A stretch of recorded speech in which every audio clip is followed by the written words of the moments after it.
দেখুন সবাই হাসছে। আপনি বিশ্ব ভ্রাতৃত্বে বাধা সৃষ্টি করছেন।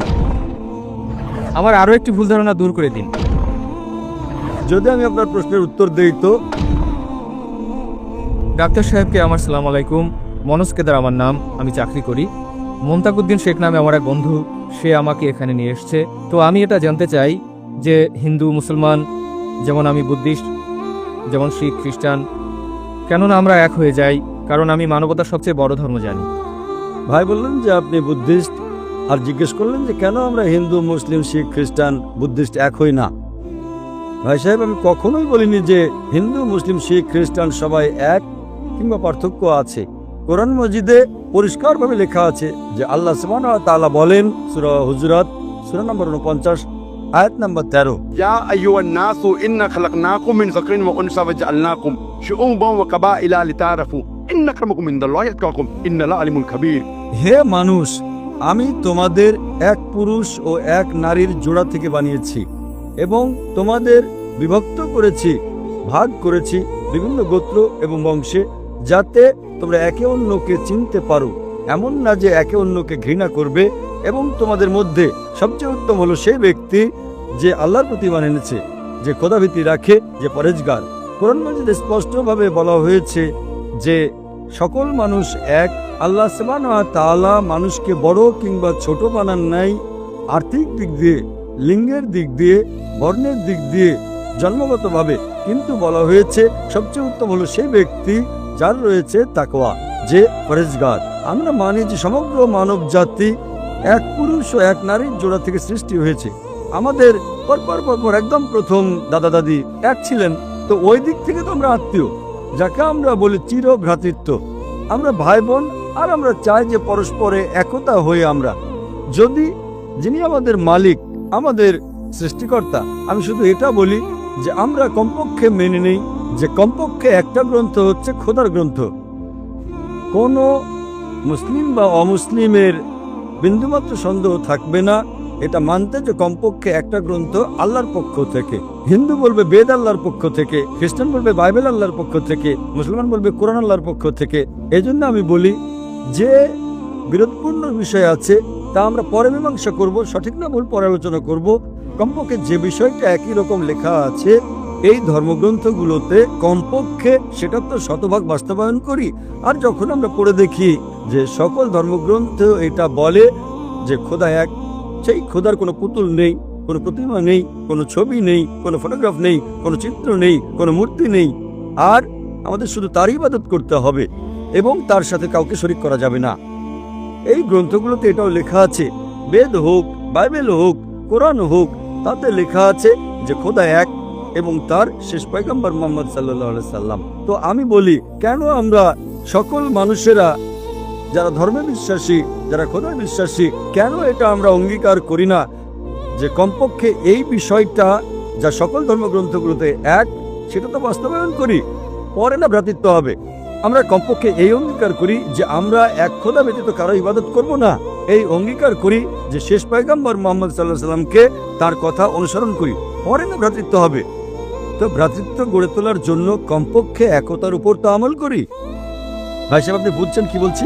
আপনাদের গ্রন্থ তো লেখা আছে যে একজন মৈত্রী আসবে, যখন বুদ্ধকে প্রশ্ন করে, তার সহযোগী আনন্দ বুদ্ধকে প্রশ্ন করে, দ্য গসপেল অফ বুদ্ধ পৃষ্ঠা নাম্বার 217, আরো অনেক জায়গায় ধর্মপাঠে লেখা আছে যে বুদ্ধ বলে, আমি না প্রথম মৈত্রী না শেষ মৈত্রী, আমার পর অনেক মৈত্রী আসবেন এবং যে মৈত্রী আসবেন আমার যেমন শত শত ভক্ত আছে তারও সেরকম হাজার হাজার ভক্ত থাকবে। তিনি সঠিক ধর্ম শিক্ষা দেবেন, যা সত্যের ধর্ম, শুরুতে এবং শেষেও তিনি সঠিক ধর্ম শিক্ষা দেবেন। আর যখন আনন্দ জিজ্ঞেস করলো এই মৈত্রীকে চিনব কিভাবে, তিনি বললেন ওই ব্যক্তির নাম হবে মৈত্রী। মৈত্রী মানে ত্রাণকর্তা, যেমনটা কোরআনে লেখা আছে সূরা আম্বিয়া সূরা নম্বর 21 আয়াত নম্বর 107, ওয়ামা আরসালনাকা ইল্লা রাহমাতাল আলামিন। আমি তো তোমাকে রহমত হিসেবে সৃষ্টি করেছি সারা দুনিয়ার জন্য, সমগ্র সৃষ্টিগুলোর জন্য, সমগ্র মানবজাতির জন্য। তো আমি আপনাকে প্রশ্ন করতে চাই যে আপনি কি মুহাম্মদ সাল্লাল্লাহু আলাইহি সাল্লামকে মানেন? কাকে? আপনি কি মানেন যে মুহাম্মদ সাল্লাল্লাহু আলাইহি সাল্লাম শেষ পয়গম্বর? আমি তো কিছু পড়িনি তার ব্যাপারে। হ্যাঁ, তো আপনি যখন বিশ্ব ভ্রাতৃত্ব সম্পর্কে কথা বলছেন এবং চাচ্ছেন যে সমস্ত মানুষ এক হয়ে যাক, আর বলছেন যেটা আপনি পড়েননি, তো একতা হবে কিভাবে? আমার হিসাবে সেটাই ঠিক। আমার যতটুকু জ্ঞান আছে একেবারে ঠিক। ততটুকুই আমি বলতে যা আমি এখন উদ্ধৃতি দিলাম তা আপনাদের ধর্মগ্রন্থ থেকে দিয়েছি, আচ্ছা, কোরআন আচ্ছা। থেকে নয়। কোরআনে অনেক দৃষ্টান্ত আছে, বেদের মধ্যেও আছে, বাইবেলের মধ্যেও আছে। নিজেদের ধর্মগ্রন্থ শতভাগ মানুষই পড়ে না, একদম ঠিক আছে। সেজন্যই আমি বলি। তাই আমি বলছি, না পড়লে তো দোষ আপনি করছেন। হ্যাঁ, ভুল আমার। আপনার ভুলের জন্য বিশ্ব ভ্রাতৃত্ব সুসংগঠিত হবে না, তো আপনি বিশ্ব ভ্রাতৃত্বে বাধা সৃষ্টি করছেন। ঠিক কথা। ভুল আপনার না আমার? আমার ভুল। আমি আপনার ধর্মগ্রন্থ পড়েছি, ঠিক কথা। হিন্দু ধর্মের, খ্রিস্টান ধর্মের, ভগবদ গীতা, বেদ, ধর্মপাঠ। আমার বন্ধু আমাকে তাই বলেছে যে ডক্টর জাকির সাহেব শুধু ইসলাম ধর্মের অর্থাৎ শুধু কোরআন পড়েন নাই, তিনি সব পড়েছেন। আমার পিছনে বসে আছেন এখনো, তাকে দরকার তো আমি মাইকে ডাকতে পারি। একদম ঠিক আছে, কিন্তু আমার তো মনে হচ্ছে আপনি আমার প্রশংসা করলেন। না না, এমনটি নয়। যেমন ধরেন একজন ডাক্তার ওষুধ দেয়, ও ডাক্তার কত ভালো ডাক্তার, খুব ভালো ডাক্তার, খুব সম্মান, খুব নামডাক। সেই ডাক্তার আপনাকে ওষুধ দিচ্ছে কিন্তু আপনি খাচ্ছেন না। স্যার, আমি মানি এ কথা। আপনি তো বুঝছেন না, তো প্রশংসা করে কি লাভ?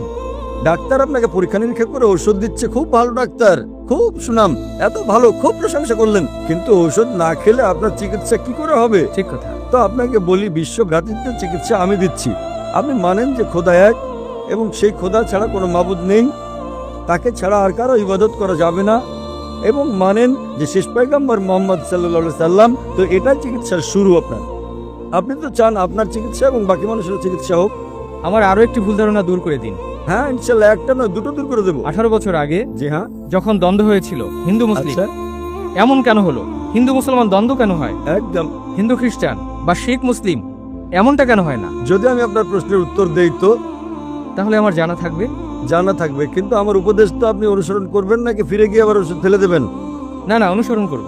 আর আপনি একদম ঠিক বললেন যে হিন্দু মুসলিম কেন দ্বন্দ্ব হয়। আপনি যদি আমার আলোচনা দেখে থাকেন, যার আলোচ্য বিষয় ছিল Is terrorism a Muslim monopoly?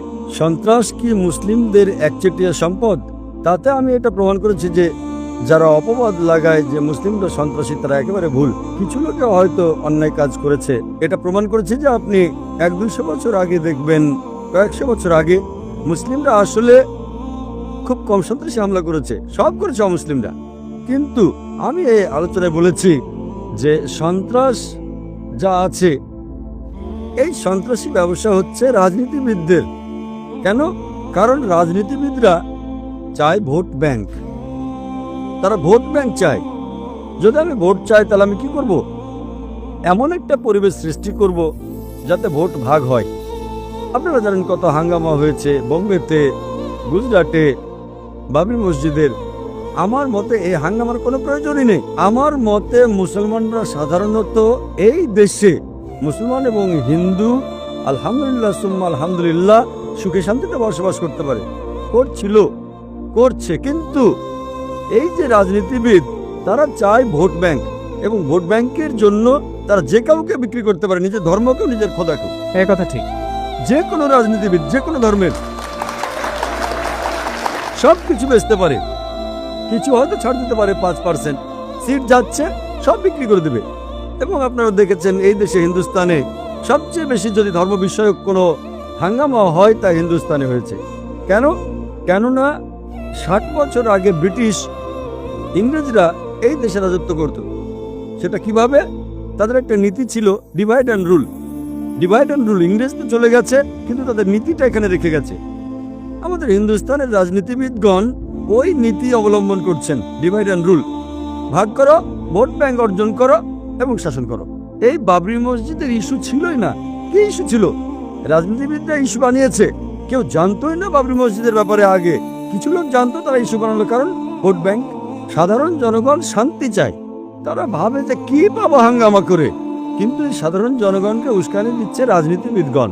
আমরা যদি এদের ফুসলানিতে না আসি, ইনশাল্লাহ ইনশাল্লাহ হিন্দু মুসলিম হাঙ্গামা হতেই পারে না।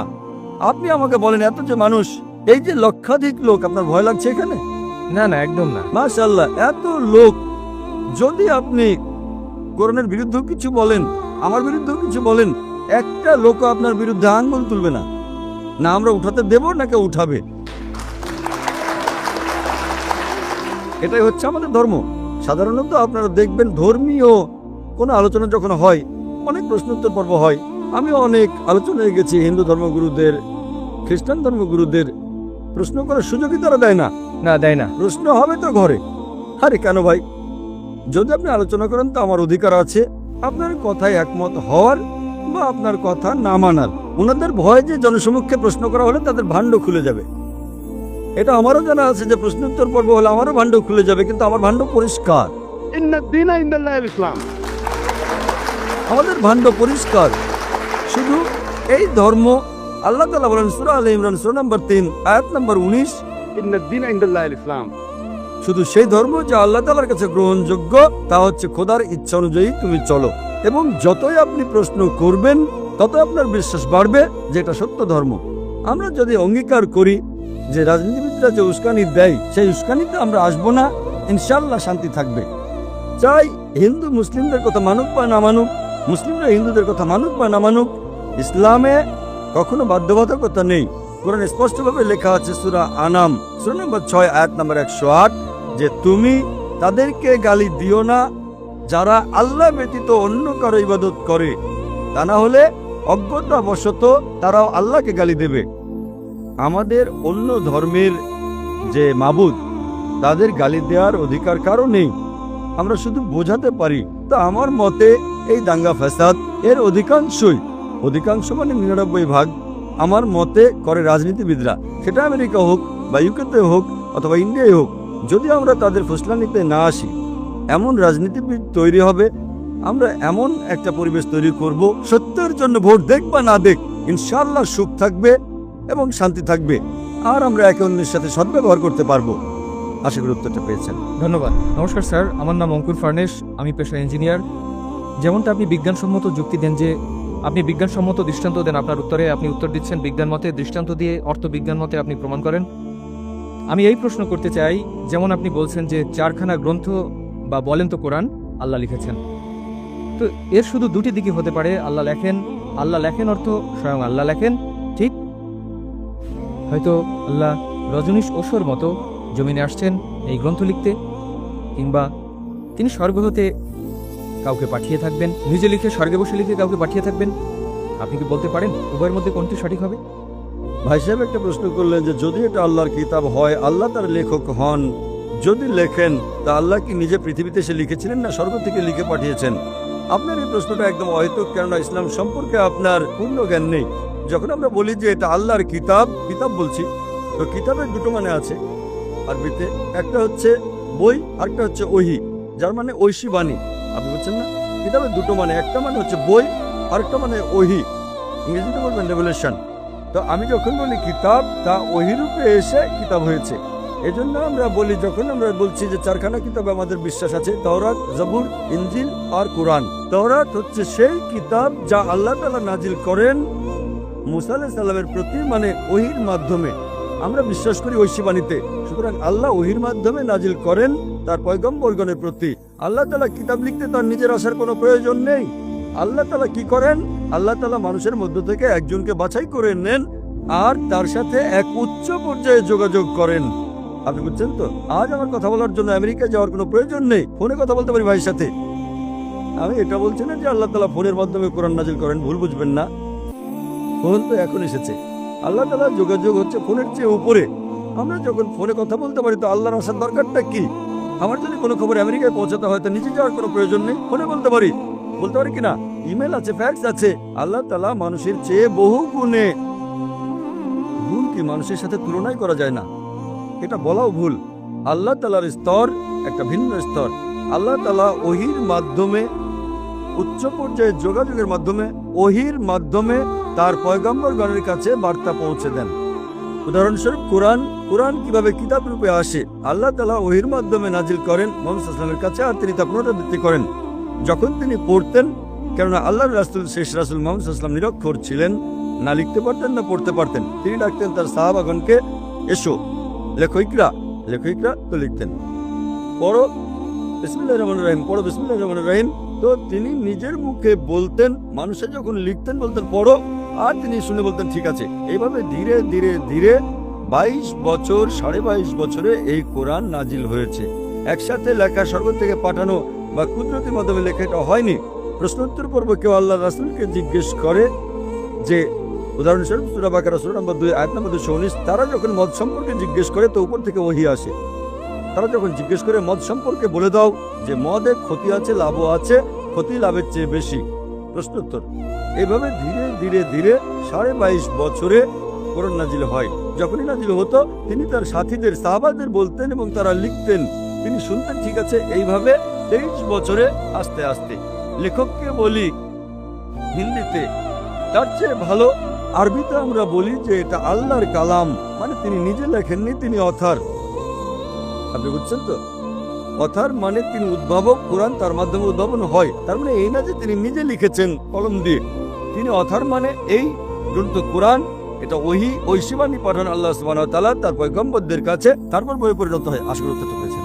আমার প্রশ্ন হলো, আমরা যখন নামাজ পড়ি সেই সময় আমাদের পকেটে টাকা থাকে, সেই টাকায় অনেক মানুষের ছবি থাকে, মন্দির থাকে, মূর্তি থাকে, আরও অনেক কিছু।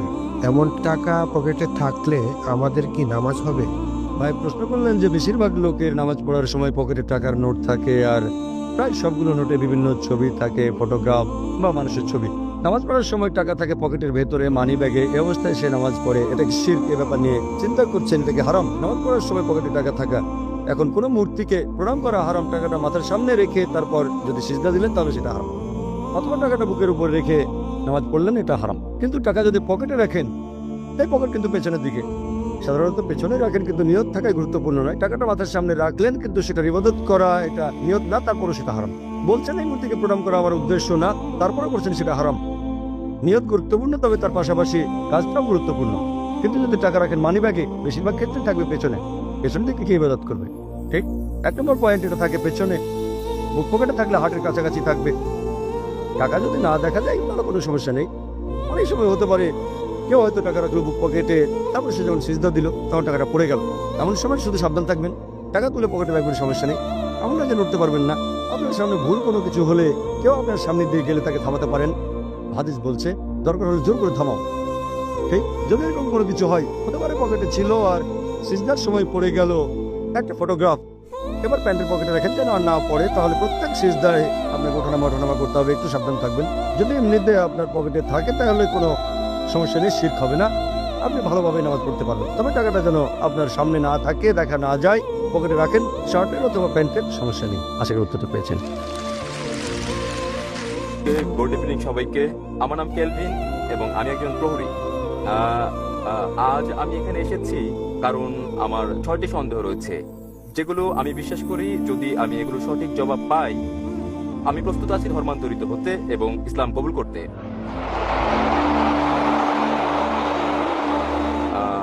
আমার প্রথম প্রশ্ন দিয়ে শুরু করি, তা হচ্ছে আমি কিভাবে জানবো ইসলাম হচ্ছে সঠিক পথ ইবাদতের? এবং আমি এই প্রশ্নের পর আমি দ্বিতীয় প্রশ্ন করব, যা হচ্ছে এরকম, আমি কিভাবে জানবো যে বাণী প্রচার করছি তা ঈশ্বরের কাছে যাচ্ছে?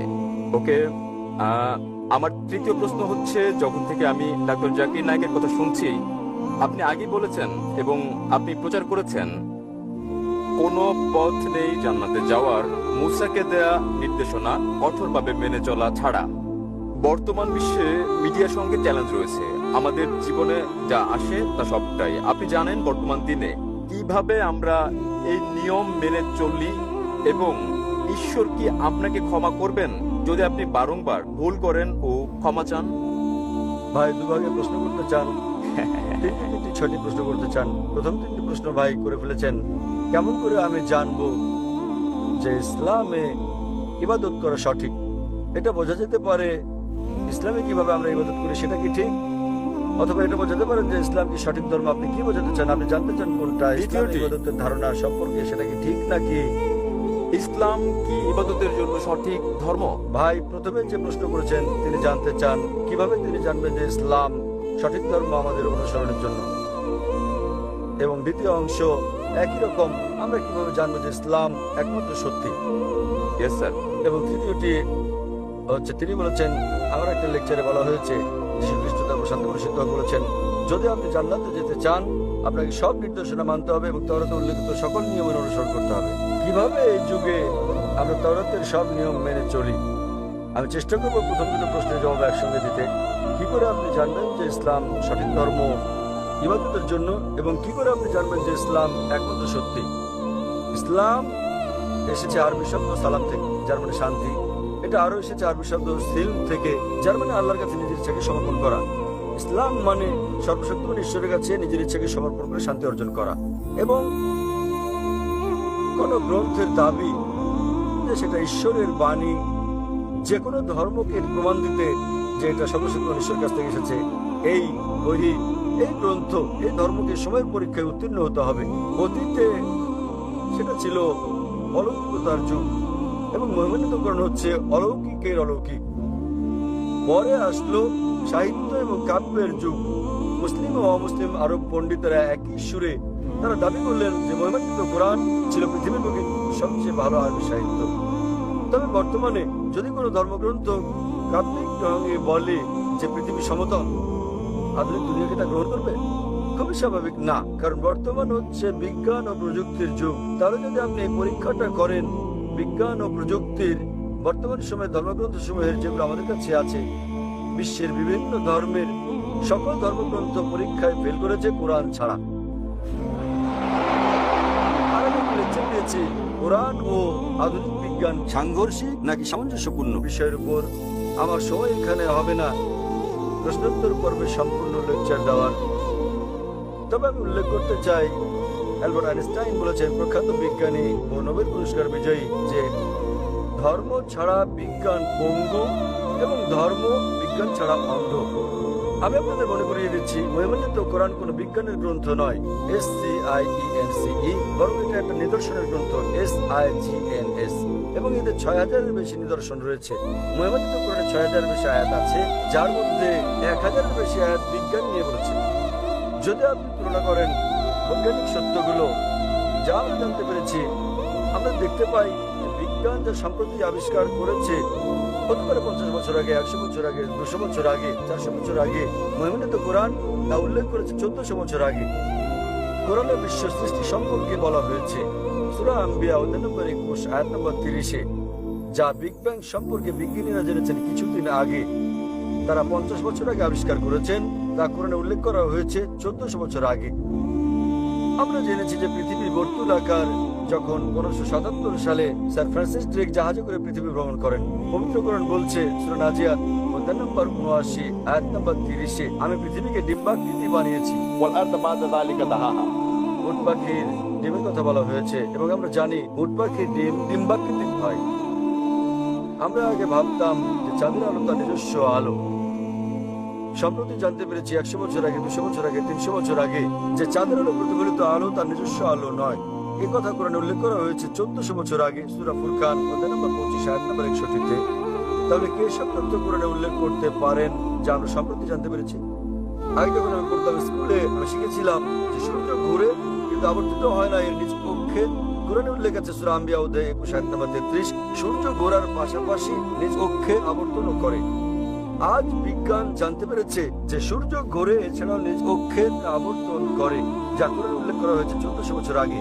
এভাবে কোরআনে বলা হয়েছে উদ্ভিদ সম্পর্কে, জীব সম্পর্কে, প্রাণী সম্পর্কে, ভ্রূণবিদ্যা সম্পর্কে, জিন সম্পর্কে।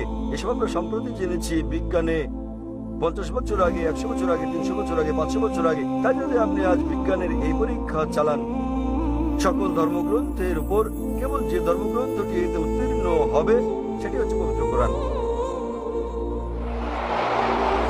আজ বিজ্ঞান এতটা অগ্রসর হতে পারেনি যে তারা সবকিছু জেনে ফেলেছে। তাই আমি লোকজনকে বলি, যদি আপনারা কোরআনকে বিশ্লেষণ করেন, আমরা জানতে পারি প্রায় 80% যা কোরআনে বিজ্ঞান সম্পর্কে বলা হয়েছে, আজ বিজ্ঞান নিশ্চিত করেছে যে এটা পুরোপুরি সঠিক। হতে পারে 20%-এর মতো অস্পষ্ট, না সঠিক না ভুল। তাই আমার যুক্তি বলছে, যখন 80% পুরোপুরি সঠিক, বাকি 20% তো ইনশাল্লাহ সঠিক হবে। তাই এটা একটা যৌক্তিক বিশ্বাস। কোরআনে এরকম একটি আয়াত নেই যেটা বৈজ্ঞানিক গবেষণায় ভুল প্রমাণিত হয়েছে।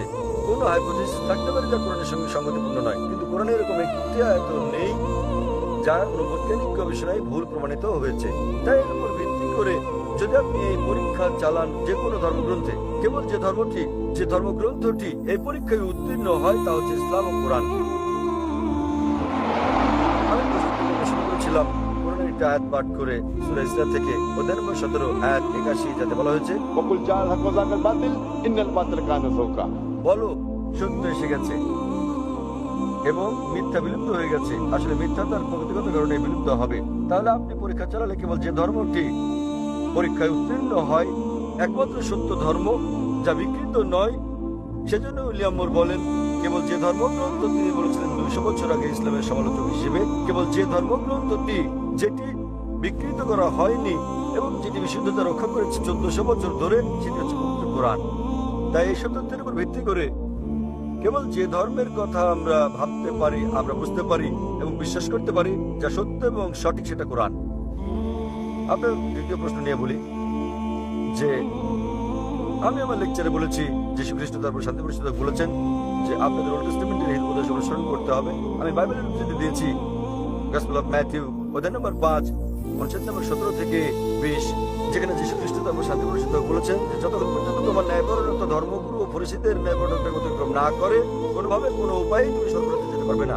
তাই আপনাকে ভালো খ্রিস্টান হতে হলে যীশু খ্রিস্টের তার উপর শান্তি পরিষদ হোক সময়, যদি আপনি স্বর্গে যেতে চান আপনাকে ওল্ড টেস্টামেন্টের সব হিতোপদেশগুলো মেনে চলতে হবে। আপনি পারবেন না বিন্দু বিসর্গ হেরফের করতে।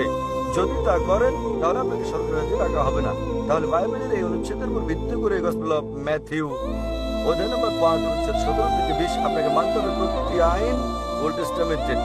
এবং আপনার প্রশ্নটা ছিল খুবই ভালো এবং অত্যন্ত যৌক্তিক, কিভাবে আমরা এই যুগে মানব ওল্ড টেস্টামেন্টের সবকিছু যা খুবই কঠিন। আমি এখন আপনার সঙ্গে সে কারণে যীশু খ্রিস্ট তার উপর শান্তি পরিষদ আরো বলেন গসপেল অফ জন অধ্যায় নম্বর 16 অনুচ্ছেদ 12 থেকে 14, তিনি বলেন তোমাদেরকে আমার অনেক কথা বলার আছে কিন্তু এখন তোমরা তা সহ্য করতে পারবে না। যখন সত্যের আত্মা আসবেন তিনি তোমাদের সত্যের দিকে নিয়ে যাবেন। তিনি নিজে থেকে কিছু বলবেন না, তিনি যা শুনবেন তাই বলবেন। তিনি আমাকে গৌরবান্বিত করবেন। এখানে যীশু খ্রিস্ট তার উপর শান্তি বর্ষিত হোক ভবিষ্যৎবাণী করেছেন সর্বশেষ ও চূড়ান্ত পয়গম্বর, সর্বশেষ ও চূড়ান্ত নবী মুহাম্মদ সাল্লাল্লাহু আলাইহি সাল্লামের।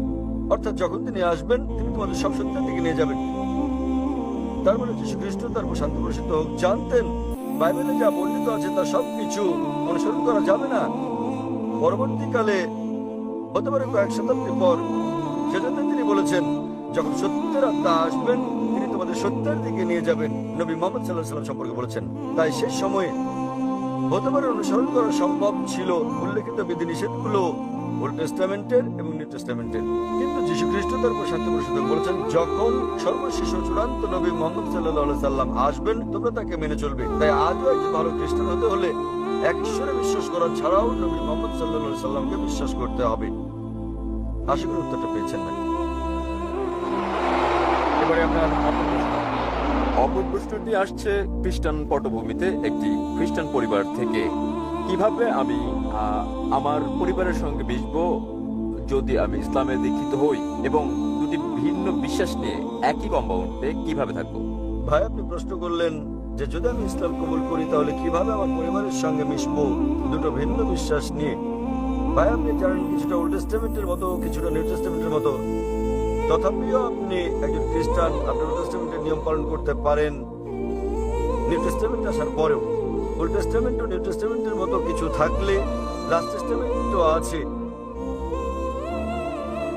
মহিমান্বিত কোরআন সর্বশক্তিমান ঈশ্বরের লাস্ট টেস্টামেন্ট, এবং এই মহিমান্বিত কোরআনে একজন নবীও বাদ যাননি যাদের নাম বাইবেলে উল্লেখ আছে। ইসলামে আমাদের সকল নবীকে বিশ্বাস করতে হয় যারা আগে এসেছেন, এবং তাদের সংখ্যা 25 জনের কম হবে না যাদের নাম কোরআনে উল্লেখ আছে, এবং তাদের সকলের নবী মুহাম্মদ সাল্লাল্লাহু আলাইহি ওয়াসাল্লাম ব্যতীত এবং তাদের দুজন ব্যতীত তাদের কথা বাইবেলে উল্লেখ আছে। তাই আমাদের সম্মান দেখাতে হবে সর্বশক্তিমান ঈশ্বরের সকল নবীকে, এবং আমাদের প্রিয় নবী মুহাম্মদ সাল্লাল্লাহু আলাইহি ওয়াসাল্লাম বলেছেন সর্বশক্তিমান আল্লাহ পৃথিবীতে 1,24,000 পয়গম্বর পাঠিয়েছেন। তাই যদি আপনি মুসলিম হন আপনার কোন নবীকে অসম্মান করতে হবে না যাদের নাম বাইবেলে উল্লেখ করা হয়েছে।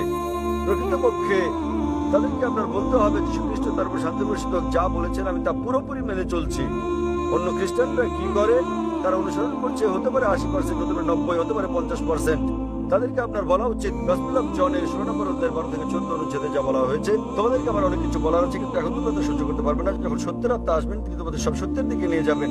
তাহলে যীশু খ্রিস্টকে তার উপর শান্তি বর্ষিত হোক অনুসরণ করছে তথাকথিত অন্যান্য খ্রিস্টানদের চেয়ে। তাই যদি আপনি মুসলিম হন আপনি খ্রিস্টানদের চেয়ে ভালো খ্রিস্টান হয়ে যাবেন। আশা করি প্রশ্নের উত্তর পেয়েছেন। হ্যাঁ, আপনার পঞ্চম প্রশ্নটি কি? আমার সব প্রশ্ন শেষ হয়ে গেছে। আপনার সব প্রশ্নের উত্তর আপনি পেয়ে গেছেন। হ্যাঁ, পেয়েছি। তাহলে ধন্যবাদ। এখন ইসলাম সম্পর্কে আপনার মনোভাব ইতিবাচক। ইসলাম ধর্মের ব্যাপারে আমার মনোভাব ইতিবাচক এবং আমি ইসলাম গ্রহণে প্রস্তুত। আপনি কি বিশ্বাস করেন ঈশ্বর একজন? দুঃখিত, বুঝতে আপনি পারিনি। কি বিশ্বাস করেন ঈশ্বর একজন? আমি বিশ্বাস করি ঈশ্বর একজন। আপনি কি বিশ্বাস করেন যীশু খ্রিস্ট তার শান্তি প্রসারিত ঈশ্বর? আমি বিশ্বাস করি যীশু খ্রিস্ট পয়গম্বর ছিলেন। মাশাআল্লাহ। আপনি কি বিশ্বাস করেন নবী মুহাম্মদ সাল্লাল্লাহু আলাইহি ওয়াসাল্লাম সর্বশেষ ও চূড়ান্ত পয়গম্বর? আমি বিশ্বাস করি মহানবী মুহাম্মদ শেষ এবং চূড়ান্ত পয়গম্বর মাশাআল্লাহ। ছিলেন। ভাই, কেউ কি আপনাকে ইসলাম গ্রহণ করতে বাধ্য করছে? আমি গ্রহণ করতে প্রস্তুত। কেউ কি আপনাকে ইসলাম গ্রহণে বাধ্য করেছে? না, আমাকে কেউ বাধ্য করছে না, এটা আমার সিদ্ধান্ত। আমি নিজে সিদ্ধান্ত তার নিয়েছি, মানে আপনি নিজের ইচ্ছা ইসলাম ধর্ম গ্রহণ করছেন। একেবারে আমার অন্তর থেকে। কারণ কাউকে জোর করে ইসলামে দীক্ষিত করা আমাদের ধর্মে নিষিদ্ধ। এমনকি বিশ্বের বেশিরভাগ দেশের আইনও এটা নিষিদ্ধ। তাহলে আপনি স্বেচ্ছায় কবুল করছেন ইসলাম ইনশাআল্লাহ? আমি সম্পূর্ণ স্বেচ্ছায় ইসলাম গ্রহণ করছি। আমি আরবিতে বলবো এবং ইনশাআল্লাহ শুনে শুনে আপনি বলবেন। আশহাদু আশহাদু আল্লাহ আল্লাহ ইলাহা ইল্লাহা ইল্লাল্লাহ ইল্লাল্লাহ ওয়া আশহাদু ওয়া আশহাদু আন্না আন্না মুহাম্মাদান মুহাম্মাদান আবদুহু আবদুহু ওয়া রাসূলুহু। ওয়া রাসূলুহু। আমি সাক্ষ্য দিচ্ছি আমি সাক্ষ্য দিচ্ছি আমি সাক্ষ্য দিচ্ছি যে যে কোনো ইলা নেই কোনো ইলাহ নেই আল্লাহ ছাড়া আল্লাহ ছাড়া এবং এবং মুহাম্মদ হচ্ছেন পয়গম্বর এবং আল্লাহর বান্দা। এবং আল্লাহর বান্দা। মাশাআল্লাহ, আপনি মুসলিম হয়ে গেছেন। ধন্যবাদ। এবং আমি আল্লাহ সুবহানাহু ওয়া তাআলার কাছে প্রার্থনা করি তিনি যেন আপনাকে পথ দেখান এবং তিনি আপনাকে সাহায্য করেন আপনার পরিবারকে শান্তির ধর্মে দীক্ষিত হতে। এবং আমি আল্লাহ সুবহানাহু ওয়া তাআলার কাছে প্রার্থনা করি তিনি যেন আপনাকে উত্তম পুরস্কার দেন এই দুনিয়ায় এবং একই রকম পরকালে। আলহামদুলিল্লাহ, আমিন। আসসালামু আলাইকুম। আমি আপনাকে বলবো যদি কিছুটা আলোকপাত করেন বাইবেলের একটি অনুচ্ছেদের উপর। এটি ওল্ড টেস্টামেন্ট, সলোমন অধ্যায় 5 অনুচ্ছেদ 16। এটি হিব্রু ভাষায়। Hiko mamitikim wikulo Muhammadim zidude wazarai baine Jerusalem. আমি জানি ইংরেজিতে মুহাম্মাদিমের ভাষান্তর করা হয়েছে সর্বাঙ্গীন সুন্দর। আমি যা জানতে চাই, কেন খ্রিস্টানরা জানে না যে মুহাম্মদ সম্পর্কে বলা হয়েছে বাইবেলে? বোন যে প্রশ্নটি করলেন তিনি উদ্ধৃতি দিয়েছেন হিব্রু ভাষায় অনুচ্ছেদ বাইবেলের সং অফ সলোমন থেকে অধ্যায় নম্বর 5 অনুচ্ছেদ 16 যাতে বলা হয়েছে হিকম আমতাকিম বিকুল্লি মুহাম্মাদিন যায়দুদি যায়রাই বাইনা জেরুসালেম। যার মানে বোন কেবল একটি শব্দের অনুবাদ করেছেন। এর মানে তিনি সবচেয়ে সুন্দর, তিনি সর্বাঙ্গীন সুন্দর, তিনি আমার প্রিয়, তিনি আমার বন্ধু, হে জেরুজালেমের কন্যারা। এই হচ্ছে তার উদ্ধৃত হিব্রু অনুচ্ছেদটির পূর্ণাঙ্গ অনুবাদ এবং যাতে বলা হয়েছে হিকম আমতাকিম বিকুল্লি মুহাম্মাদিন। মুহাম্মাদিম সেমেটিক ভাষায় যখন আপনি সম্মান দেখান তখন আপনি তাতে ইম লাগান, যেমন এলা ঈশ্বরকে বোঝাই, এলোহিম হচ্ছে ঈশ্বর প্রতি সম্মান। একই জিনিস মুহাম্মাদের নামে সাল্লাল্লাহু আলাইহি সাল্লাম তারা ইম যোগ করে এবং এর মানে এতে বলা হয়েছে মুহাম্মাদিম। তাহলে আপনি যদি অরিজিনাল টেক্সট পড়েন মুহাম্মদ সাল্লাল্লাহু আলাইহি সাল্লামের নাম এমনকি বাইবেলেও উল্লেখ আছে। বোন জানতে চাচ্ছেন তাহলে কেন খ্রিস্টানরা বিশ্বাস করে না নবী মুহাম্মদ সাল্লাল্লাহু আলাইহি সাল্লামকে? বোন, আপনাদের প্রশ্ন করা উচিত খ্রিস্টানদেরকে। আমি শত শত খ্রিস্টানকে প্রশ্নটা করেছি। আলহামদুলিল্লাহ, কেউ কেউ ইসলাম গ্রহণ করেছেন, তাদের বেশিরভাগই করেননি। তাই আমি আপনার সঙ্গে একমত যে নবী মুহাম্মদ সাল্লাল্লাহু আলাইহি সাল্লামের নাম বিশ্বের প্রধান প্রধান ধর্মগ্রন্থের বেশিরভাগই উল্লেখ করা আছে, বাইবেল সহ। এবং যেমন আমি আগে বলেছি যে শুধু তাকে নাম ধরে উল্লেখ করা হয়নি, তার ভবিষ্যৎবাণীও করা হয়েছে বাইবেলের বিভিন্ন স্থানে। তার ভবিষ্যৎবাণী করা হয়েছে বুক অফ ডিউটেরোনমি অধ্যায় 18 অনুচ্ছেদ 18, বুক অফ ডিউটেরোনমি অধ্যায় 18 অনুচ্ছেদ 19, বুক অফ আইজায়া অধ্যায় 29 অনুচ্ছেদ নাম্বার 12, সং অফ সলোমন অধ্যায় 5 অনুচ্ছেদ নাম্বার 16। নিউ টেস্টামেন্টেও ভবিষ্যৎবাণী করা হয়েছে গসপেল অফ জন অধ্যায় 14 অনুচ্ছেদ 16, গসপেল অফ জন অধ্যায় 15 অনুচ্ছেদ 26, গসপেল অফ জন অধ্যায় 16 অনুচ্ছেদ 7, গসপেল অফ জন অধ্যায় 16 অনুচ্ছেদ 12 থেকে 14। অনেক জায়গায় আছে বোন। তাই আমি খ্রিস্টানদেরকে জিজ্ঞেস করি, যেহেতু এটা স্পষ্ট করে উল্লেখ করা আছে সর্বশেষ ও চূড়ান্ত নবী মুহাম্মদ সাল্লাল্লাহু আলাইহি সাল্লাম সম্পর্কে, তবুও কেন তারা বিশ্বাস করেন না তাকে? সেসব খ্রিস্টান যারা আসলে অধ্যয়ন করেন এবং বিশ্লেষণ ও গবেষণা করেন, আলহামদুলিল্লাহ তারা গ্রহণ করেন ইসলাম। অন্যরা যারা সত্যকে গ্রহণ করতে চায় না এবং বলে, ও আমি খ্রিস্টান আছি 40 বছর ধরে, এখন আপনি চান যে আমাকে আমার ধর্ম বদলে ফেলতে হবে, তাই তারা ভীত। অনেক সময় এর মধ্যে ইগো চলে আসে, অনেক সময় মনে হয় সমাজ কি বলবে, অনেক সময় মনে হয় বন্ধুরা কি বলবে, আমার ক্রেতারা কি বলবে। তাই এইসব জিনিস তাদেরকে ইসলামের সৌন্দর্য গ্রহণে বাধা দেয়। যা তারা বোঝে না, তারা অখুশি করতে কিছু মনে করে না, স্রষ্টাকে কেবল পরিবার পরিজন আর বন্ধুদের খুশি করতে। স্রষ্টাকে খুশি করা আমাদের পরিবার পরিজন বন্ধুদের খুশি করার চেয়ে বেশি গুরুত্বপূর্ণ। তাহলে যারা স্রষ্টার গুরুত্ব বোঝেন, সর্বশক্ত ঈশ্বরের গুরুত্ব, আলহামদুলিল্লাহ তারা গ্রহণ করেন ইসলাম। বোন, আমি আপনার কাছে জানতে চাই, আপনি কি খ্রিস্টান নাকি মুসলিম? আমি প্রায় 6 মাস যাবৎ ইসলাম অধ্যয়ন করছি। মাশাআল্লাহ। তো এখন কি আপনি বিশ্বাস করেন ঈশ্বর একজন? হ্যাঁ, করি। আপনি কি বিশ্বাস করেন যীশু খ্রিস্ট ঈশ্বর, তার উপর শান্তি বর্ষিত হোক? না, আমি করি না। আপনি কি বিশ্বাস করেন নবী মুহাম্মদ ঈশ্বরের পয়গম্বর সাল্লাল্লাহু আলাইহি সাল্লাম? হ্যাঁ। মাশাআল্লাহ। তাহলে যদি আপনি বিশ্বাস করেন ঈশ্বর একজন, আপনি বিশ্বাস করেন নবী মুহাম্মদ সাল্লাল্লাহু আলাইহি ওয়াসাল্লাম ঈশ্বরের পয়গম্বর, এবং আমার মতে আপনার 6 মাসের গবেষণা, আপনার 6 মাসের গবেষণা আপনাকে সত্যের কাছে পৌঁছে দিয়েছে বোন। মাফ করবেন, আমি শুনিনি। এটা আনন্দের অশ্রু। আলহামদুলিল্লাহ। যখন কোনো লোক সত্য উপলব্ধি করে, যা এমনকি কোরআনে উল্লেখ করা আছে, যখন মানুষ শোনে আয়াত আল্লাহ সুবহানাহু ওয়া তাআলার, তখন সে বিশ্বাসীর চোখ দিয়ে পানি বেরিয়ে আসে। তাই এই অশ্রু আনন্দের এবং খুশির যে আপনি সত্যের সন্ধান পেয়েছেন। যেমন যীশু খ্রিস্ট তার শান্তি পরিষদে বলেছেন, গসপেল অফ জনে, তোমরা সত্য সন্ধান করো, এই সত্য তোমাদের মুক্তি দেবে। তাই আমি বিশ্বাস করি সত্য আজ আপনাকে মুক্ত করেছে বোন। আপনার 6 মাসের গবেষণা আপনাকে সত্যের কাছে নিয়ে এসেছে। বোন, আপনি কি ইসলাম গ্রহণ করতে চান? আলহামদুলিল্লাহ। বোন, আপনি কি ইসলাম গ্রহণ করতে চান? হ্যাঁ। কেউ কি আপনাকে বাধ্য করছে? মোটেই না। আপনি নিজের ইচ্ছে কবুল করতে চান? হ্যাঁ। ইনশাআল্লাহ আমি আরবিতে বলবো, আপনি শুনে শুনে বলবেন। ওকে। আশহাদু আশহাদু আল্লাহ আল্লাহ ইলাহা ইল্লাল্লাহ ইল্লাল্লাহ ইল্লাল্লাহ ওয়া আশহাদু ওয়া আশহাদু আন্না আন্না মুহাম্মাদান মুহাম্মাদান আবদুহু আবদুহু ওয়া রাসূলুহু। ওয়া রাসূলুহু।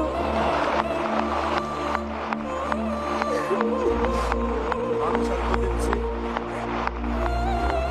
আমি সাক্ষ্য দিচ্ছি যে কোনো ইলাহ নেই যে কোনো ইলাহ নেই আল্লাহ ছাড়া, আল্লাহ ছাড়া, এবং আমি সাক্ষ্য দিচ্ছি এবং আমি সাক্ষ্য দিচ্ছি যে নবী মুহাম্মদ নবী মুহাম্মদ হলেন পয়গম্বর, হলেন পয়গম্বর আল্লাহর বান্দা, এবং আল্লাহর বান্দা।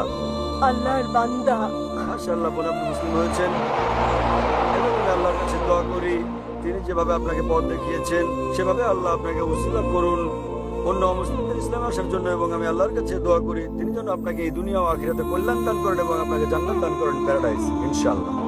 Very good evening mister doctor Zakir Naik. আমি বেণুগোপাল শাস্ত্রী নান্দেব, মহারাষ্ট্র থেকে এসেছি। সবার প্রথমে আমি অত্যন্ত কৃতজ্ঞ আমাদের সম্মানিত এমএলএ বাবা জানিজির কাছে, যার কারণে এখানে আসতে পেরেছি, যিনি আমাকে সুযোগ করে দিয়েছেন আপনার মতো একজন বড় মাপের মানুষের সান্নিধ্যে, যাকে পৃথিবীর মানুষ অনেক ভালোবাসে। আমার প্রশ্নটি হলো, আমাদের অর্থনীতি খুব দ্রুত এগিয়ে যাচ্ছে। এখানে প্রত্যেক ভারতীয় নাগরিকই নিজস্ব পথ খুঁজে দিচ্ছে লাভজনকভাবে টাকা উপার্জনের জন্য। এটা একটা সতর্কবাণী। তাদের পকেটে অগাধ টাকা থাকার কারণে তারা তাদের সংস্কৃতিকে হারাচ্ছে। এই কারণে সব ধরনের পশ্চিমা সংস্কৃতিকে ভারতীয়রা গ্রহণ করছে, আর কিছু এলাকা অন্ধকারের দিকে নিমজ্জিত হচ্ছে। এখানে আমার প্রশ্নটা হচ্ছে, আপনার আধ্যাত্মিক বক্তব্যের কারণে আমি বোঝাতে চাচ্ছি আল্লাহর প্রদত্ত বার্তাসমূহ যেসব মানুষদের কাছে আপনি পৌঁছে দিচ্ছেন, এতে করে আমাদের জনগণ অনেক উপকৃত হচ্ছে, যার ফলে ভবিষ্যতে যদি ভুল কিছু হয়, আমি আসলে বলতে চাচ্ছি, এই যে মানুষ, যেমনটা কোরআনে কিয়ামত প্রসঙ্গে বলা হয়েছে, আমাদের ঘরের মেয়েরা ঘর থেকে বাইরে যাবে কিছু অবৈধ কাজ করার জন্য, এবং কিছু মানুষ সন্তানরা হয়তো তাদের মাতা পিতার সাথে খারাপ ব্যবহার করবে। কোরআন অনুযায়ী এগুলো কিয়ামতের চিহ্ন। আপনার বক্তব্যের কারণেই ঘটনাগুলো যদি পৃথিবীতে নাই ঘটে, আপনি কি বলতে চান তাহলে কোরআন অনুযায়ী কিয়ামত কি সত্য না মিথ্যা? ধন্যবাদ।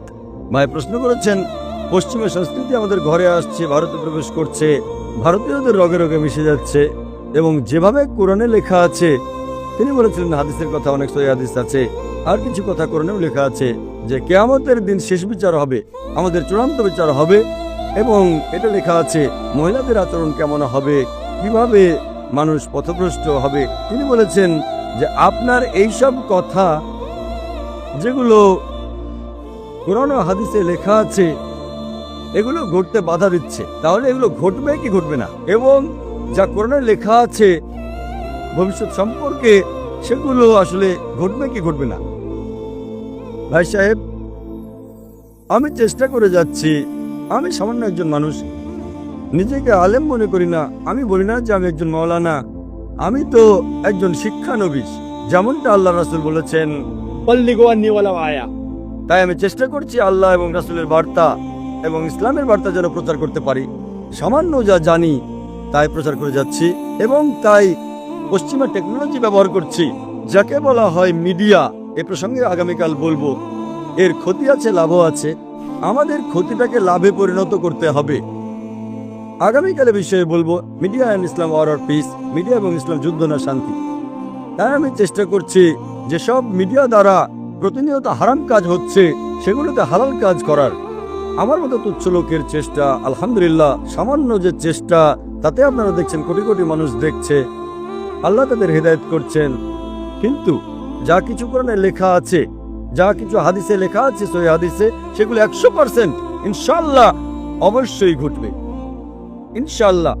আমি যত চেষ্টা করি না কেন, কিন্তু এটা বলবো কোরআনে লেখা আছে, কোরআনে লেখা আছে সূরা সাবা সূরা নম্বর 34 আয়াত নম্বর 88, ওমা আরসালনাকা ইল্লা কাফাতাল লিন্নাস বাশীরা ওয়া নাযীরা। আমি তো পাঠিয়েছি মুহাম্মদ সাল্লাল্লাহু আলাইহি ওয়াসাল্লামকে সারা বিশ্বের পয়গম্বর হিসেবে, যিনি মানুষকে সুসংবাদ দেবেন, সরল পথ দেখাবেন এবং খারাপ কাজে বাধা দেবেন। বেশিরভাগ মানুষই এটাকে মানে না। পবিত্র কোরআনে লেখা আছে বেশিরভাগ মানুষ মুহাম্মদ সাল্লাল্লাহু আলাইহি ওয়াসাল্লামকে মানে না। আমি যতই দাবি করি না কেন, যতই বক্তৃতা দেই না কেন, তারপরও মানুষ, বেশিরভাগ মানুষ মুহাম্মদ সাল্লাল্লাহু আলাইহি ওয়াসাল্লামকে মানে না। কোরআনের আয়াত অনুযায়ী আখিরাত সম্পর্কে যে হাদিস আছে, আখিরাতের আগে আবারও মুসলমানদের সংখ্যা বেড়ে যাবে, সেটা অন্য প্রসঙ্গ। কিন্তু যতক্ষণ আখিরাত সন্নিকটে আসবে না, যতক্ষণ কিয়ামত ঘনিয়ে আসবে না, বেশিরভাগ মানুষ মুহাম্মদ সাল্লাল্লাহু আলাইহি ওয়াসাল্লামকে মানবে না। কিন্তু যা কিছু লেখা আছে কিভাবে এই পৃথিবী ধ্বংস হবে, কোরআনে লেখা আছে যে চন্দ্র সূর্য এক হয়ে যাবে, কোরআনে লেখা আছে যত নদী আছে, যত সমুদ্র আছে সব ফুঁসে উঠবে। এইসব নিদর্শন যা কোরআনে বলা হয়েছে, সহিহ হাদিসে যার উল্লেখ রয়েছে, এবং আপনারা দেখবেন কয়েকটা উদাহরণ আছে। একটা উদাহরণ যেটা দেখানো হয়েছে যে আল্লাহ রাসূলের হাদিসে আছে যে এমন একদিন আসবে যখন বেশিরভাগ মানুষ এই পৃথিবীতে মুসলমান থাকবে, যেমনি ভাবে পানিতে মাছের ঝাঁক থাকে, চিংড়ি সংখ্যায় অনেক, কিন্তু এই মুসলমানরা কাজে আসবে না, এরা শুধু নামে মাত্র মুসলমান। মুসলমানের সংখ্যায় অনেক থাকবে, যেমন পানিতে চিংড়ি মাছের ঝাঁক থাকে। এই জন্য দোয়া করি আল্লাহর কাছে যে আমাকে এমন মুসলমান বানাও যে কোরআন ও সহিহ হাদিস পালন করে চলে, শুধু নামে মুসলমান নয়। নামে মাত্র মুসলমান মোহাম্মদ, জাকির, আব্দুল্লাহ, সুলতান হলে আপনি জান্নাতে যেতে পারবেন না। প্রকৃতভাবে সেই মুসলমান হবে যে তার সমস্ত ইচ্ছাকে আল্লাহর নির্দেশিত নিয়মে চালাবে এবং পরিচালনা করবে, তাকে বলা হয় প্রকৃত মুসলমান। তাই দোয়া করি আল্লাহ সুবহানাহু ওয়া তাআলার কাছে যে আমাদেরকে এমন মুসলমান বানাও যারা কোরআনের নির্দেশ অনুযায়ী কাজ করে থাকে, যে আল্লাহর রাসূলের বাণী অনুযায়ী কাজ করে থাকে। এজন্য যা কোরআন ও হাদিসে লেখা আছে তা 100% ইনশাআল্লাহ সত্যি হবেই। আমি আমার কাজ করছি যা আল্লাহ মুসলমানদের করতে বলেছেন সূরা বাকারা সূরা নম্বর 2 আয়াত নম্বর 143-এ, যে তোমরা অন্যদের জন্য সাক্ষ্য দান করো, যেভাবে আল্লাহর রাসূল আমাদের মুসলমানদের জন্য সাক্ষ্য দিবেন, তেমনি ভাবে যে সকল লোকদের কাছে ইসলামের বাণী পৌঁছায়নি আমাদের উপর ফরজ তাদের কাছে ইসলামের বার্তা পৌঁছে দেয়া। আশা করি উত্তরটা পেয়েছেন। আমার নাম আনন্দ মিশ্রা। আমি এখানে আপনাদের বিগত আলোচনা নিয়ে এসেছি, যেখানে আপনি ভবিষ্যৎ পুরাণের রেফারেন্স দিয়ে মোহাম্মদ এবং কলির অবতারকে এক করেছেন। তাহলে এখন আপনি কি বিষ্ণুর অন্যান্য অবতারদের চেয়ে শুধু এই কন্টেস্টকে ইসলামকে প্রমাণ করার জন্য রাখবেন? ব্যাস এখন এটুকুর উত্তরই দিবেন। ভাই, আপনার প্রশ্ন আমার আগের লেকচার শুনেছেন, তাতে আমি প্রমাণ করেছি যে ভবিষ্যৎ পুরাণের মাধ্যমে মোহাম্মদ সাল্লাল্লাহু আলাইহি সাল্লাম এবং জিজ্ঞেস করলেন যে বিষ্ণুর বাকি অবতারদের ছেড়ে আপনি তাকে কেন ধরলেন। প্রথমে আমি একটু পরিবর্তন করতে চাই আপনার প্রশ্নে, যে আমি শুধু ভবিষ্যৎ পুরাণের দ্বারাই প্রমাণ করি নাই, আমি যজুর্বেদের দ্বারাও প্রমাণ করেছি এবং বেদের দ্বারাও প্রমাণ করেছি, পুরাণের দ্বারাও প্রমাণ করেছি, ভবিষ্যৎ পুরাণ যজুর্বেদের হিসেবেও প্রমাণ করেছি, ঋগ্বেদের হিসেবেও প্রমাণ করেছি এবং কল্কি পুরাণের হিসেবেও। কিন্তু কেন, যেভাবে কোরআন মাজিদে অনেক পয়গম্বরদের নাম রয়েছে, আমরা তাদের প্রতি ঈমান রাখি, কিন্তু শেষ পয়গম্বরকে মানি, মুহাম্মদ সাল্লাল্লাহু আলাইহি ওয়াসাল্লাম। এখন আমি আপনাকে জিজ্ঞেস করবো যে অনেক নমুনা আছে, ধরেন একটা কোনো জিনিস, গাড়ি বা কোনো DVD player, model 1, model 2, model 3, আপনি কি লেটেস্ট মডেলটা নেবেন নাকি 20 বছর আগে যেটা ছিল সেটা চাইবেন? এবং আমরা আমাদের পর্দাদাকে ছেড়ে দিব আধুনিকতায় নিজেকে জানা? আমাদের পরদাদা বলতেন যে পৃথিবী চ্যাপ্টা, আপনি মানেন? আমাদের পরদাদা জানতেন যে চাঁদের আলো তার নিজস্ব আলো, আপনি কি মানেন এটা? আপনি মানেন কি না? কিন্তু যে ইনফরমেশন আমি আসে, আপনাকে জিজ্ঞেস করি যে পরদাদা মানতেন চাঁদের আলো তার নিজস্ব আলো, পরদাদা মানতেন পৃথিবী চ্যাপ্টা, গোল নয়, আপনি মানেন আজ? একদম ঠিক, আপনি মানেন কি না, হ্যাঁ কি না উত্তর দেবেন। হ্যাঁ মানি। তো কেন আপনার পর্দাদাকে ছেড়ে দিলেন? কেন আপনি পর্দাদার সাথে বেয়াদবি করলেন? কিন্তু ভাই, বেয়াদবি বলে না, একে বলে যে নিজের জ্ঞান অনুসারে আমরা মানি। ওই সময় যে আমাদের পর্দাদার জ্ঞান ছিল সে অনুযায়ী ঠিক ছিল। এখন বিজ্ঞান উন্নতি করছে, এই উন্নতি করায় যা আধুনিক তা নেবেন। আমি আপনাকে গাড়ি বেচবো, মারুতি গাড়ি বেচবো, 20 বছর আগেরটা ততদান দেবেন আপনি? বর্তমানে মারুতির জন্য 3 লাখ টাকা দিতে হয়, আপনি কি দেবেন? বলবেন আরে ভাই আমাকে বেকুব বানাচ্ছেন। ওই সময় আপনি 4 লাখ 3 লাখ নিয়ে থাকবেন। মারুতি যা 1980-তে বানিয়েছিল, 1980-র মডেল ছিল সেটা, এটা আপনার জ্ঞান। এভাবেই আপনাদের বেদে লেখা আছে যে কল্কি অবতার, কল্কি পুরাণ অধ্যায় নম্বর 2, অনুচ্ছেদ নম্বর 5, 7, 9, 11, 15-তে লেখা আছে যে এই কল্কি অবতার, যার বাবার নাম হবে বিষ্ণু ইয়াস মানে আব্দুল্লাহ, মায়ের নাম হবে সুমতি মানে শান্তি অর্থাৎ আমেনা, সে জন্ম নেবে এক শহরে যা নিরাপত্তার শহর মানে মক্কা। সে জন্ম নেবে শহরের গোত্র প্রধানের ঘরে কুরাইশ বংশে। সে যখন জন্ম নেবে সে হিজরত করবে উত্তর দিকে। মুহাম্মদ সাল্লাল্লাহু আলাইহি ওয়াসাল্লাম হিজরত করেছেন মক্কা থেকে মদিনা এবং আবার ফিরেও এসেছেন। কত বিষয় লেখা আছে, 4 জন সহযোগী থাকবেন, কত বিষয়। কল্কি পুরাণ শেষ অবতার, এইভাবে কোরআনেও লেখা আছে অনেক পয়গম্বর, কিন্তু শেষ পয়গম্বর মুহাম্মদ সাল্লাল্লাহু আলাইহি ওয়াসাল্লাম। তার মানে এই নয় যে আমরা ঈসা আলাইহিস সালামকে মানি না, মুসা আলাইহিস সালামকে মানি না, আদম আলাইহিস সালামকে মানি না। আমরা বলি তারা পয়গম্বর ছিলেন, কিন্তু আজ আমাদের অনুসরণ করতে হবে সেই শিক্ষা যা শেষ পয়গম্বর মুহাম্মদ সাল্লাল্লাহু আলাইহি ওয়াসাল্লাম দিয়েছেন। বাকি অবতার ঠিক আছে, দ্বিতীয় পর্যায়ে আমাদের মানতে হবে সেই অবতারের শিক্ষায় যিনি শেষ অবতার, যিনি কল্কি অবতার। এভাবেই কোরআন মাজিদে লেখা আছে যে শেষ পয়গম্বর মুহাম্মদ সাল্লাল্লাহু আলাইহি সাল্লাম। ওইভাবেই বাইবেলেও লেখা আছে, গসপেল অফ জন অধ্যায় নম্বর 16, অনুচ্ছেদ 12 থেকে 14, ঈসা আলাইহিস সালাম বলেন তোমাদেরকে আমার অনেক কিছু বলার আছে, কিন্তু এখন সহ্য করতে পারবে না। তিনি যখন সত্যের রাস্তায় আসবেন তিনি তোমাদের সত্যের পথে নিয়ে যাবেন। তিনি নিজে থেকে কিছু বলবেন না, যা শুনবেন তাই বলবেন। এটা বলেন মুহাম্মদ সাল্লাল্লাহু আলাইহি সাল্লাম সম্পর্কে। তো আমি বলি আমি যা প্রমাণ করেছি শেষ কল্কি অবতার। আর বাকি সবাইদের তাহলে না, আপনি ছেড়ে বাকি- দিয়েছেন? আপনি ভবিষ্যৎ পুরাণ শুধু বাকিদের কোথায় বাকিদের ছেড়ে ছেড়ে দিলাম দিলেন? আমি? আমাদের হাদিসে লেখা আছে মুহাম্মদ সাল্লাল্লাহু আলাইহি ওয়াসাল্লাম বলেন 1,24,000 পয়গম্বর ছিলেন, 1,24,000, কিন্তু মানতে হবে সর্বশেষ জনকে। তা আমরা কখনো বলি না যে বাকি পয়গম্বর ছিলেন না। আপনি আমাকে প্রশ্ন করবেন যে রাম পয়গম্বর ছিলেন কিনা, কৃষ্ণ পয়গম্বর ছিলেন কিনা, আমি বলবো আমি জানি না, কেননা তাদের নাম কোরআন মাজিদে নেই এবং হাদিসেও নেই। হতে পারে ছিলেন, হতে পারে ছিলেন না। কিছু লোক বলে যে রাম আলাইহিস সালাম, আমি রাম আলাইহিস সালাম বলতে পারবো না, কিন্তু আমি বলি তারা ছিলেন অথবা না। কত পয়গম্বর এসেছেন আগে, তারা শুধু নিজেদের সম্প্রদায়ের জন্য এসেছেন এবং সেই নির্দিষ্ট সময়ের জন্য। আমাদের মানতে হবে শেষ পয়গম্বরকে। সে আপনি হিন্দুস্তানে থাকেন বা আমেরিকায় থাকেন, আপনি ইংল্যান্ডে থাকেন, আমাদের মানতে হবে শেষ পয়গম্বর মুহাম্মদ সাল্লাল্লাহু আলাইহি ওয়াসাল্লামকে এবং শেষ বার্তা কোরআনকে। তারা ছিলেন কি ছিলেন না সেটা আমার জীবনে কোনো প্রভাবই নেই। আমি তাদের গালিও দিয়ে ফেলতে পারি, হতে পারে ছিলেন, আমি জানি না। আপনি আমাকে প্রশ্ন করতে পারেন ওই মারুতি যা 1980 সালের মডেল ছিল আপনি সন্ধান করছেন? আরে কেন সন্ধান করব? আমি তো আধুনিক মডেলকে সন্ধান করবো 2011, যেহেতু আমি সেটা কিনবো। 1980-তে যে মারুতি ছিল সেটা কেন খুঁজে সময় নষ্ট করব? কিন্তু মারুতি তো ছিল না। আরে মারুতি তো ছিলই 1980-তে, আমি কেন সময় নষ্ট করব? আমাকে তো 2011 মডেল কিনতে হবে, তাই না? আপনি করবেন কি সন্ধান?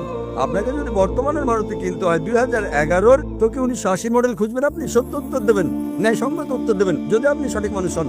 করবেন কি না? হ্যাঁ কি না? এখন যা জানানো হবে আমি তার আপনাকে উপর জিজ্ঞেস করছি করবেন কিনা?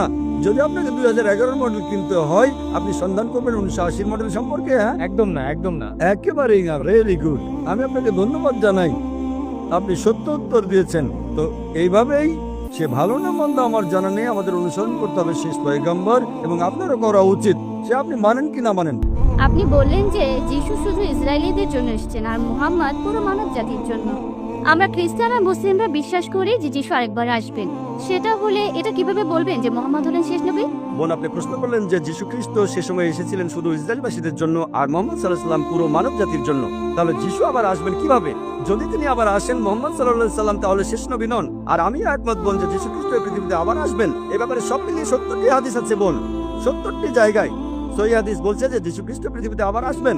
আর বাইবেলেও এটার উল্লেখ আছে যে যীশু খ্রিস্ট দ্বিতীয়বারের মতো এই পৃথিবীতে ফিরে আসবেন। তবে পবিত্র কোরআনে এই কথা আছে, সূরা আহজাবের 40 নম্বর আয়াতে এই কথা উল্লেখ আছে, كان محمد أبا أحد من رجالكم ولكن رسول الله وخاتم النبيين। যে মুহাম্মদ তোমাদের মধ্যে কোনো পুরুষের পিতা নন, বরং সে আল্লাহর রাসূল এবং তিনি হলেন সর্বশেষ নবী। এখন দুটো ঠিক কিভাবে? দুটো কথা ঠিক, কারণ ঈসা আলাইহিস সালাম তিনি আবারও আসবেন। তিনি কি জন্য এই পৃথিবীতে আসবেন? তিনি একমাত্র নবী যাকে আল্লাহ জীবন্ত তুলে নিয়েছেন। আল্লাহ সুবহানাহু ওয়া তাআলা তার কোন রাসূলকেই জীবন্ত অবস্থায় তুলে নেননি। পবিত্র কোরআনে সূরা নিসার 158 নম্বর আয়াতে উল্লেখ করা হয়েছে যীশু খ্রিস্টকে জীবন্ত অবস্থায় তুলে নেওয়া হয়েছে। 157 নম্বর আয়াত বলছে, ما قتلوه وما صلبوه ولكن شبه له। তারা তাকে হত্যা করেনি, ক্রুশবিদ্ধও করেনি, কিন্তু তাদের মধ্যে এমন বিভ্রম সৃষ্টি হয়েছিল, যারা এই বিষয়ে মতভেদ করেছিল তাদের মনেও সংশয় ছিল। إلا اتباع الظن তারা শুধু অনুমানই করতে পারে, وما قتلوه يقينا। এটা নিশ্চিত যে তারা তাকে হত্যা করেনি। 158 নম্বর আয়াত বলছে যে আল্লাহ সুবহানাহু ওয়া তাআলা তাকে নিজের কাছে নিয়ে গেছেন। আমরা মানি যিশু মারা যাননি, এমনকি বাইবেলও বলে যিশু খ্রিস্ট জীবিত ছিলেন। হাদিসে এই কথা বলে আর বাইবেলও বলে। তবে আমরা যেটা মানি, আল্লাহ সুবহানাহু ওয়া তাআলা যিশু খ্রিস্টকে নিজের কাছে জীবিত তুলে নিয়েছিলেন, কারণ তিনি হলেন মহান স্রষ্টার একমাত্র প্রেরিত দূত, যার অনুসারীরা ভাবে যে তিনি আসলে ঈশ্বর। আর কোন রাসূল নেই। আদম, নূহ, মুসা, ইব্রাহিম, আইজায়া, ইসহাক, সলোমন, তারা সবাই শান্তিতে থাকুন, এই নবীদের অনুসারীরা কখনো বলেননি যে তাদের নবী নিজেকে ঈশ্বর বলেছেন। একমাত্র যে নবীর অনুসারীরা এটা মানে, এমনকি আজকের দিনেও মানে, তাদের নবী ঈশ্বর, তিনি নবী ঈসা আলাইহিস সালাম। পবিত্র কোরআনে সূরা মাইদার 116 নম্বর আয়াতে উল্লেখ আছে, যিশু বলেছেন, হে আমার ঈশ্বর, আমার প্রভু, আপনি সাক্ষী থাকুন, আমি কখনোই বলিনি আমার উপাসনা করো, বরং আমি বলেছি আবুদুল্লাহ, আল্লাহর উপাসনা করো, রাব্বি ওয়া রাব্বুকুম, তিনি আমার এবং তোমাদের প্রভু। তাহলে যিশু খ্রিস্ট যখন আবার পৃথিবীতে আসবেন, তার অনুসারীদের এই কথা বলতে, তার তথাকথিত অনুসারীদের যারা বলেন নিজেকে তিনি ঈশ্বর বলেছেন, যে তিনি ঈশ্বর বলেননি। আর যিশু তখন কোন রাসূল হিসেবে আসবেন না, নবুয়ত পাওয়া বন্ধ হয়ে গেছে। তিনি পৃথিবীতে আসবেন, নতুন কোনো নির্দেশ নিয়ে আসবেন না। যিশু খ্রিস্ট ঈশ্বরের কাছ থেকে নতুন কোনো নির্দেশ নিয়ে আসবেন না, কারণ পবিত্র কোরআনে সূরা মাইদার 3 নম্বর আয়াতে উল্লেখ করা হয়েছে, আমি আজ তোমাদের দিন পূর্ণাঙ্গ করলাম। আল্লাহ সুবহানাহু ওয়া তাআলা বলছেন, আজ আমি তোমাদের দিন পূর্ণাঙ্গ করলাম এবং ইসলামকে তোমাদের দিন মনোনীত করলাম। এই কিতাবের পরে আর কোনো নির্দেশ আসবে না, কোনো কিতাব আসবে না, কারো উপর কোনো কিতাব নাজিল হবে না। যিশু খ্রিস্ট যখন পৃথিবীতে দ্বিতীয়বার আসবেন, তিনি আসবেন হযরত মুহাম্মদ সাল্লাল্লাহু আলাইহি সাল্লামের উম্মত হিসেবে, শেষ নবীজির উম্মত হিসেবে। আগেও তিনি মুসলিম ছিলেন, পরেও তিনি মুসলিম থাকবেন। তিনি ঈশ্বরের নতুন নির্দেশ আনবেন না। আর একই কথা আছে বাইবেলে, গসপেল বলছে, যিশু দ্বিতীয়বার আসলে খ্রিস্টানরা তাকে বলবে, হে প্রভু, আমরা কি তোমার নামে বিস্ময়কর কাজ করিনি? যিশু দ্বিতীয়বার আসলে আপনারা জানেন তারা অনেক বিস্ময়কর কাজ করেছে। তারা বলবে, প্রভু, আমরা কি তোমার নামে অনেক বিস্ময়কর কাজ করিনি? যিশু তখন তাদের বলবেন, আমি তোমাদের চিনি না, তোমরা সবাই অপরাধী, তোমরা এখান থেকে চলে যাও। আমি এই কথাটা বলছি না, গসপেল বলছে যে যিশু দ্বিতীয়বার আসার পরে বলবেন, তোমরা সবাই অপরাধী, আমি তোমাদের কাউকেই চিনি না, তোমরা সবাই পাপী মানুষ, তোমরা এখান থেকে চলে যাও, আমি তোমাদের চিনি না। তিনি কাদের বলবেন? মুসলিমদের, হিন্দুদের বলবেন? তিনি একথা খ্রিস্টানদের বলবেন, যারা বলবে আমরা আপনার নামে বিস্ময়কর কাজ করেছি। বাইবেলের কথা বলছে যে যিশু খ্রিস্ট পৃথিবীতে দ্বিতীয়বার এসে বলবেন, এখান থেকে তোমরা চলে যাও, তোমাদের সবাই অপরাধী, তোমাদের চিনি না। তাহলে যিশু দ্বিতীয়বার এসে তিনি তার অনুসারীদের বলবেন, আমি নিজেকে ঈশ্বর বলিনি, বরং আমি বলেছি আব্দুল্লাহ, আল্লাহর উপাসনা করো, রাব্বি ওয়া রাব্বুকুম, আমার প্রভুই তোমার প্রভু। ওয়া আখিরু দাওয়ানা আলহামদুলিল্লাহি রাব্বিল আলামিন। কোরআন আল্লাহ তাআলার পবিত্র গ্রন্থ, এটা লিখেছেন আল্লাহ নিজেই। যদি বাইবেলের অনেক কথা কোরআনের সাথে মিলে যায়, তাহলে বাইবেলের লেখককে, যেহেতু বাইবেল আগে এসেছে, কোরআন সেখান থেকেই লেখা হয়েছে, অনেক কিছু নকলও করা হয়েছে। দয়া করে এটার একটা উত্তর দিবেন। প্রথম প্রশ্নের ব্যাপারে বলতে গেলে যে পবিত্র কোরআন যদি আল্লাহর বাণী হয় আর বাইবেলের অনেক কথা কোরআনের সাথে যদি মিলে যায়, তাহলে এই বাইবেলের লেখককে আল্লাহ তাআলাই কি বাইবেল লিখেছেন? আমরা বিশ্বাস করি যে কোরআন আল্লাহ তাআলার বাণী। এখন যেটা কোরআনের কথার সাথে মিলে যায়, সেই অংশটাকে আমরা আল্লাহর বাণী বলে মেনে নিতে কোনো রকম আপত্তি করবো না। তার মানে এই না যে পুরো বাইবেলই আল্লাহ তাআলার বাণী।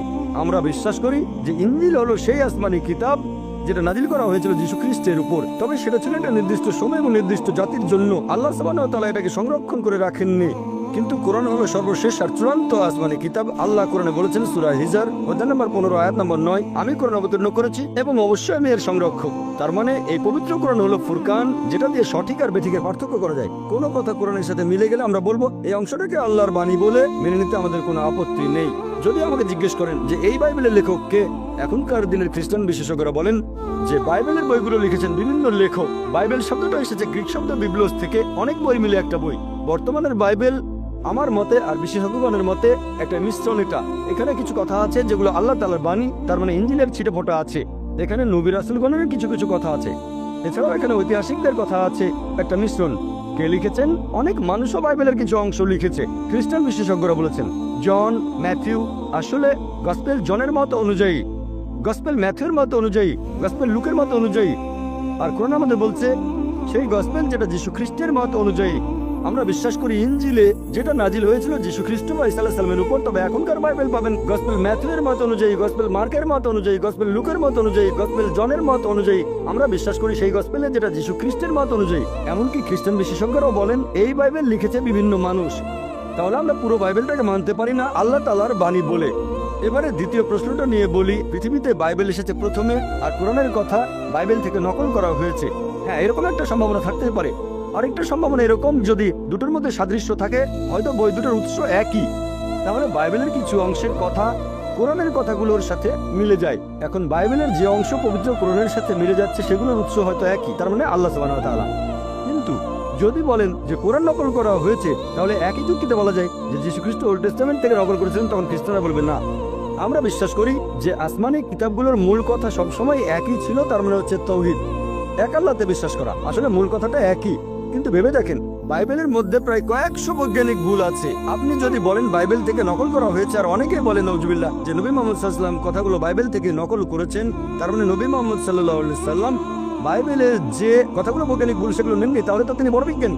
বাইবেল থেকে যদি নকল করেন, বাইবেল বলছে যে চাঁদের আলো তার নিজস্ব আলো, পবিত্র কোরআন বলছে চাঁদের আলো আসলে প্রতিফলিত আলো। বাইবেল বলছে জেনেসিস অধ্যায় 1 অনুচ্ছেদ 16 থেকে 19 চাঁদের আলো তার নিজস্ব আলো, আর কোরআন বলছে সূরা ফুরকান অধ্যায় 25 আয়াত নম্বর 61 চাঁদের আলো হচ্ছে প্রতিফলিত আলো। তাহলে নবী মুহাম্মদ সাল্লাল্লাহু আলাইহি সাল্লাম তিনি বাইবেল থেকে নিয়ে সেটা শুধরে দিয়েছেন, আর বললেন না এটা নিজস্ব আলো না প্রতিফলিত আলো। এটা সম্ভব না। কোরআনে এমন অনেক কথা আছে যেটা বিজ্ঞান জেনেছে কিছুদিন আগে।